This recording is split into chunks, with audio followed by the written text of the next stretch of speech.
Mesdames, Messieurs, bonsoir. Nous vous montrons souvent des images de catastrophes, mais elles atteignent rarement l'intensité de celles que vous allez voir, car l'incendie du stade de Bradford, qui a fait 40 morts cet après-midi en Angleterre, a vraiment été filmé à bout portant par les caméras de la télévision britannique qui étaient en train de retransmettre le match. Vous allez donc voir comment, en quelques secondes, on peut basculer soudain de la vie quotidienne dans l'horreur. Gérard Pinson. Devant près de 10 000 spectateurs, le match de 3e division Bradford-Lincoln approchait de la mi-temps lorsque soudain des flammes apparurent dans la tribune principale. La télévision régionale retransmettait la rencontre et c'est en direct que le commentateur prend rapidement conscience du drame qui se prépare. En l'espace de quelques minutes, l'incendie qui avait pris naissance sous les bancs se propage à l'ensemble de la tribune en bois. Plusieurs milliers de spectateurs vont tenter de s'enfuir. Les quelques dizaines de policiers présents s'efforcent de porter secours, mais très vite c'est l'enfer. 40 personnes au moins vont mourir dans les flammes. Ce soir, la police régionale du Yorkshire s'interroge. Mais il est probable que l'inconscience de quelques spectateurs est la cause de l'incendie. D'ailleurs, en pleine tragédie, écoutez, certains encouragent encore leur équipe comme si de rien n'était.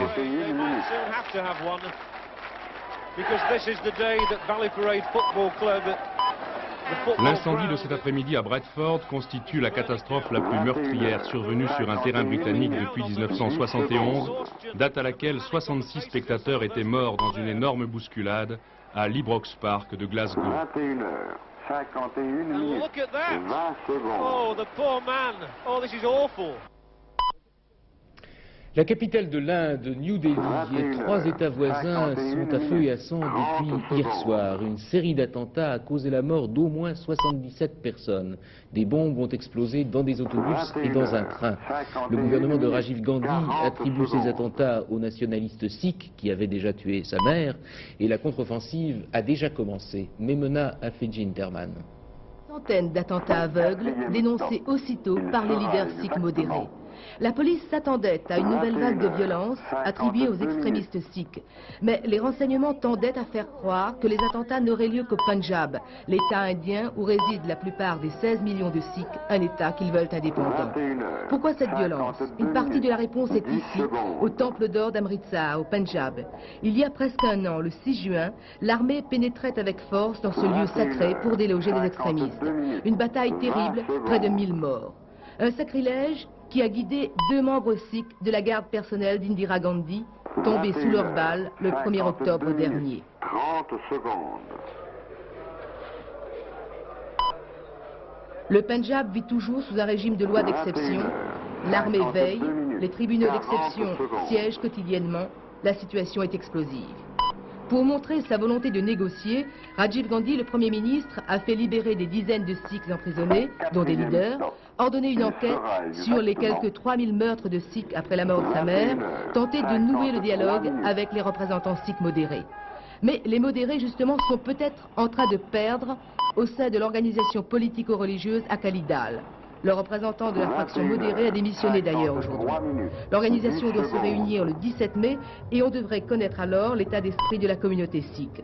Les partisans de la sécession de l'État riche du Punjab, du reste de l'Union indienne, ne veulent donner aucune chance à une éventuelle négociation avec le pouvoir central. Celui-ci promettait ces jours-ci encore une plus large autonomie du Punjab aux leaders modérés. Pour Rajiv Gandhi, les nouvelles violences, les menaces de séparatisme constituent le plus grand défi du moment. Jean-Paul II vient d'arriver aux Pays-Bas. On craignait les pires incidents à l'occasion de ce voyage, car le pape n'a pas que des amis dans ce pays. Rien de tel jusqu'à présent, cela dit, l'accueil des Néerlandais est tout de même assez distant. Chantal Bretz. Il sera exactement... Manifestement, les Néerlandais contestataires ont préféré manifester leur opposition à la visite de Jean-Paul II par l'indifférence. On attendait des dizaines de milliers de fidèles, il n'en est venu que quelques milliers. Ces catholiques hollandais progressistes qui reprochent au pape ses thèses sur l'avortement ou la régulation des naissances ne sont pas à confondre avec les groupes marginaux qui ont placardé dans les villes néerlandaises ces affiches à l'humour macabre proposant 15 000 florins à quiconque abattrait le pape. Après une première étape à Eindhoven, Jean-Paul II a pris part dans sa papamobile à la procession mariale de Bois-le-Duc. Le peuple néerlandais qui aime sa liberté ne doit pas en abuser, a dit le pape, évoquant pour la première fois, 4 heures après son arrivée, le climat de contestation dans l'église hollandaise. Violents incidents en Bavière à l'occasion d'une réunion d'anciens SS. Plusieurs centaines d'entre eux tenaient un congrès aujourd'hui dans un hôtel de Nesselwang. Pour protester contre cette réunion et la montée des mouvements néo-nazis, les syndicats allemands avaient organisé autour de l'hôtel une manifestation de protestation et c'est avant qu'elle ne commence que quelques milliers de militants autonomes sont arrivés. Ils se sont heurtés à la police qui protégeait l'hôtel, la bagarre s'est généralisée et plusieurs personnes ont été blessées. En France, le Parti socialiste resserre les rangs avant son congrès de Toulouse qui préparera les législatives de l'an prochain. Aujourd'hui, dans le comité directeur qui vient de se terminer à Paris, l'ambiance était à l'unité et au rejet de toute alliance avec la droite. Michel Vial. 55 minutes, 40 secondes. C'est un parti socialiste véritablement à la croisée des chemins qui a réuni aujourd'hui son comité directeur. D'abord le chemin parcouru depuis 4 ans, puis le chemin présent particulièrement caillouteux, enfin le chemin incertain qui doit conduire aux législatives. Dans la perspective de 1986, précisément, la plupart des contributions déposées pour la discussion de préparation du congrès de Toulouse insistent sur la nécessité d'un ancrage à gauche et le refus d'une alliance avec la droite. Seul cactus dans ce bouquet d'unanimité, la contribution personnelle de Michel Rocard qui, en s'adressant une fois de plus tout seul à la fois au parti et à l'opinion, affirme que le rassemblement n'a de sens que s'il est porté par des consensus nouveaux et que si le parti prend l'initiative d'ouvrir ses listes en rénovant sa pensée et ses propositions. Dans sa réponse à la tribune et par avance dans sa contribution, Lionel Jospin a approuvé le principe de l'ouverture, mais une ouverture qui sera mesurée à l'aune de la représentativité de ceux, formations ou personnes, qui rejoindront les listes socialistes. En fait, au-delà même de l'unanimité prônée par les responsables socialistes, la question principale, la vraie question, a souligné Lionel Jospin, demeure celle de la majorité de 86. Le Parti socialiste peut-il gagner et comment? Le premier secrétaire du PS a donc tenté de doper ses troupes quelque peu désabusées, comme si elles s'étaient déjà résignées à la défaite. Reste évidemment à savoir si la reconquête de l'opinion constitue exclusivement une affaire de stratégie politique. 10 secondes. Il ne se passe guère de semaines sans qu'on ne rapporte un incident dans un supermarché entre des vigiles chargés de lutter contre le vol et des clients, généralement des jeunes, soupçonnés d'avoir chapardé. C'est ce qui s'est passé la semaine dernière à Homécourt, en Lorraine. Et cet incident est grave, car un garçon de 14 ans accusé de vol a été gravement blessé dans des circonstances mal établies et qui ont ouvert une polémique autour du supermarché. Gérard Pinson. 21h57. La foule d'un samedi dans un supermarché de Lorraine, le soupçon d'un vol de whisky, 3 ou 4 jeunes gens, une bombe lacrymogène dans un blouson, une inquisition musclée et la version des copains de Norbert, une version qui fait scandale. Le patron il nous a frappé, nous on n'a rien fait, nous on a juste... 21h51. On a pris les coups et puis... Il vous frappait comment exactement, Rachid? À coup de genou dans le ventre, il nous a frappé, lui il l'a frappé à coup de claque. Moi et Norbert, il nous a mis des coups de genoux là dans le ventre. Norbert, il a pris 3 coups de genoux dans le ventre et il s'y attendait pas. Alors ça l'a plié en deux carrément, il était par terre. Et puis après, il a gazé quoi dans le bureau. Il a dit comme quoi c'était nous qu'on l'avait gazé. Cet après-midi, une semaine après les faits, le juge d'instruction a entendu comme témoin le sous-directeur de l'Intermarché d'Homécourt. Il a confirmé les premières déclarations de son directeur pour se défendre des gaz lacrymogènes. Celui-ci aurait violemment repoussé Norbert qui se serait blessé au ventre sur un coin de bureau. Une double information pour coups et blessures volontaires et pour vol a été ouverte. Quant à Norbert, opéré lundi, son état reste grave. Il a failli mourir, hein. Il était entre la vie et la mort. Le docteur nous a dit, hier on avait le médecin, il nous a dit toucher du bois. Si ça en sort, c'est vraiment un miracle. À Cannes, la folle journée Godard hier a quelque peu éclipsé un autre événement important, un film qui était présenté en même temps que Détective et sur lequel il est juste que nous revenions ce soir. Le propos du film est grave puisqu'il se passe en Argentine à l'époque toute récente de la dictature et qu'il évoque les fameuses disparitions. Le film s'appelle L'Histoire officielle et Henri Chapier, il mérite bien qu'on s'y arrête. Non seulement il mérite qu'on s'y arrête, mais je dirais que c'est un pur chef-d'œuvre, le film de Luis Puenzo. Et pourtant, ce terme est difficile à appliquer à un film qui évoque une période aussi tragique de l'histoire argentine. Mais je crois que tout ça est dû grâce à l'histoire d'un cas personnel, qui est celui qu'interprète l'actrice que vous allez découvrir et que le monde entier, à mon avis, va découvrir, Norma Leandro, qui, je crois, aura le plus d'interprétation dans le rôle de cette mère à qui arrive un bébé comme un colis, elle ne sait pas d'où il vient, et on découvrira d'ailleurs dans la scène que vous allez voir tout de suite, quel est son trouble. Regardez bien ces images. 22 heures, 0 minutes, 10 secondes. ¿Qué había hecho Pedro? Pedro estaba jugado. 22 heures, Y a lo 0 mejor minutes, estaba muerto. 20 secondes. Preguntaban por él. ¿Hiciste la denuncia? 22 heures, 0 ¡Qué minutes, buena idea! 30 secondes. Se me había ocurrido. ¿A quién le hubieras hecho la denuncia? 22 heures, 0 minutes, Bueno, 40 secondes. ¿y vos no habías hecho nada? ¿Cómo a quién? Ese lugar estaba lleno. A veces era difícil saber si era yo la que gritaba o nosotros. Había mujeres embarazadas que perdían allí sus hijos. Y otras que se las llevaban. Pero volvían solas. Porque al chico se lo daban esas familias que los compran sin preguntarle a dónde 22 vienen. heures, 1 minute, 10 ¿Por qué me secondes. dices eso a mí? Norma Leandro, est-ce que ce film était nécessaire dans 22 l'Argentine aujourd'hui? heures, 1 minute, Un film 20 que de secondes. alguna manera surgió por una necesidad de reflexionar sobre esta tragedia, sur cette tragédie. No podemos terminar de comprender. Que nous n'arrivons pas à comprendre. Los seres humanos en general queremos ser de una manera. Les êtres humains en général, nous voulons être d'une certaine façon. Y comprobamos que 40 somos generalmente de otra. Et nous constatons que nous sommes généralement d'une autre façon. En Argentina quisiéramos que esto no hubiera sucedido, pero ha sucedido. En Argentine, nous voudrions que ceci ne soit pas arrivé, mais c'est arrivé. Entonces era necesaria esta película para reflexionar. Alors c'était nécessaire de faire ce film pour réfléchir, pour que ça n'arrive plus jamais. Et il n'y avait pas un danger de mélodrame avec un tel sujet? Peligro di mélodrame.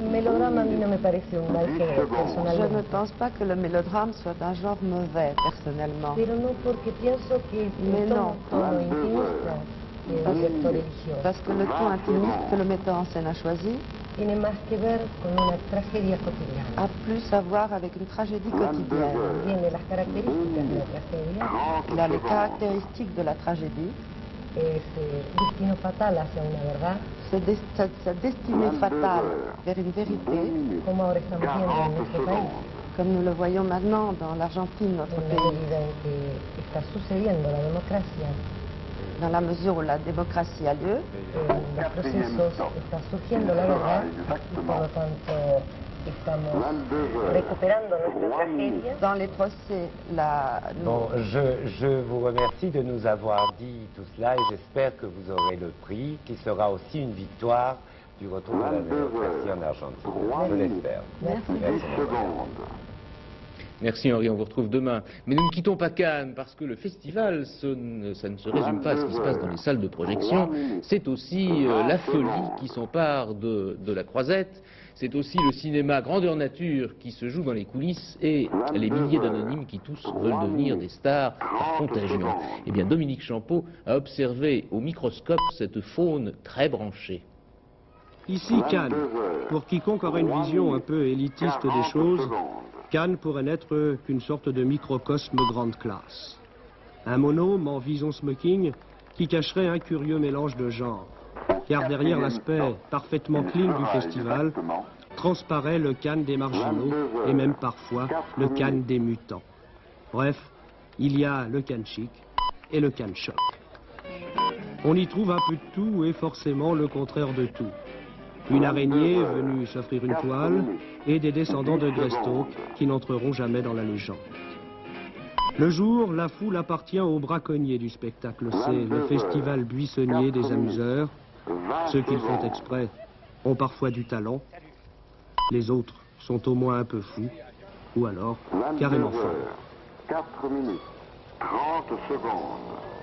L'argent aussi est plus ou moins partout, soit parce qu'on en a beaucoup, ou alors pas du tout.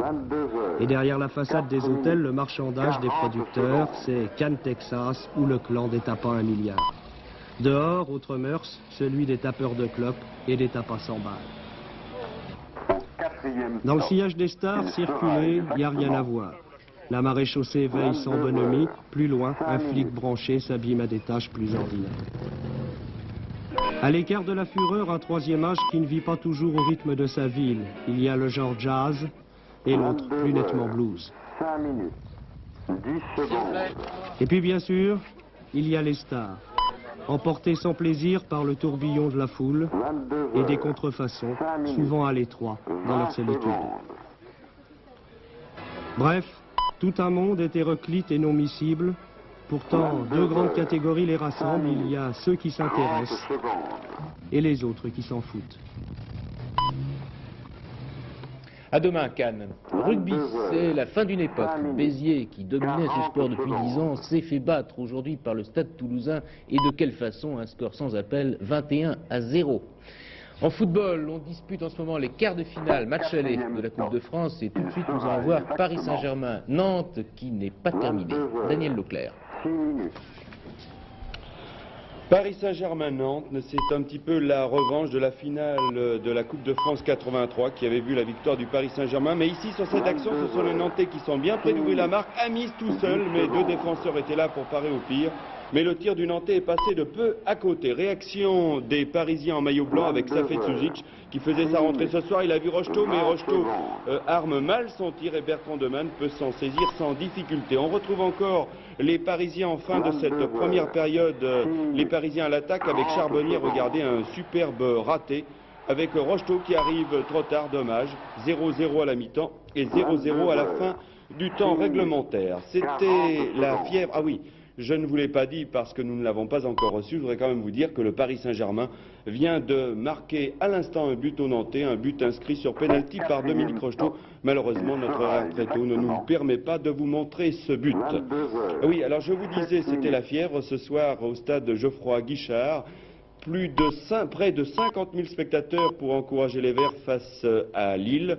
Et pour l'instant, sur une pelouse détrempée, parce qu'il a beaucoup plu sur Saint-Étienne ces derniers jours, Saint-Étienne mène 1-0. Et pourtant, ce sont les Lillois qui ont bien failli ouvrir le score sur ce départ de Bernard Bureau. Un tir contré par Castaneda, un centre en retrait, mais il n'y avait personne, sinon un défenseur stéphanois. Et sur cette action avec au départ Jean-Luc Ribard, que l'on retrouve ici, et une faute sur Jean-Luc Ribard, un coup franc accordé par M. Vautreau, vous allez voir sur ce coup franc de Ferry, une remarquable tête de Mia, et 1-0 pour Saint-Étienne, juste avant la mi-temps. Cela valait bien un replay. Et pour l'instant, je vous l'ai dit, Saint-Étienne mène donc 1-0 devant Lille. Oui, je vous interromps, Daniel. Nous avons le pénalty du Paris Saint-Germain. On va le regarder tout de suite. On vient de me prévenir. Donc, je vous l'ai dit, juste à l'entrée du dernier quart d'heure, un pénalty pour une faute de Bossis. Pénalty accordé par monsieur Conrad et qui va donc être tiré par Dominique Rocheteau. C'est lui qui les tire habituellement. Et qui va prendre Bertrand Demanne à contre-pied, et je vous l'ai dit, c'est un but important. Le Paris Saint-Germain qui mène donc à quelques minutes de la fin de la rencontre, 1-0 face à Nantes. Dans le dernier quart de finale, Toulouse a pris ses marges en menant 2-0 devant Sochaux.